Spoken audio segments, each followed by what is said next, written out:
4 ચોર બેંકમાં 12 લાખની ચોરી કરે છે, તો એક ના ભાગમાં કેટલા રૂપિયા આવે?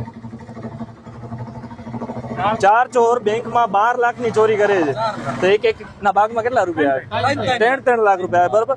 તો આ લોકો ચારે ચોર પોતપોતાના રૂપિયા વેચી લે છે. 1 2 3, 1 2 3, બરાબર, 1 2 3 અને 1 2 3. આ ચોથો છે ને, આ CID ઓફિસર છે. આ છે ને, આ ચારે ચોરને પકડવા માટે એમની પાછળ જાય છે. તો આ ચાર ચોરમાંથી 3 ચોર છે ને ભેગા થઈ અને ટ્રેનના ડબ્બામાં ચડી જાય છે. તો આ CID ઓફિસર એમની પાછળ જાય છે.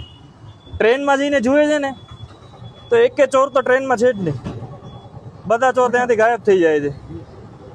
તો આ CID ઓફિસર વિચારમાં પડી જાય છે કે આ 3 ચોર ગયા ક્યાં?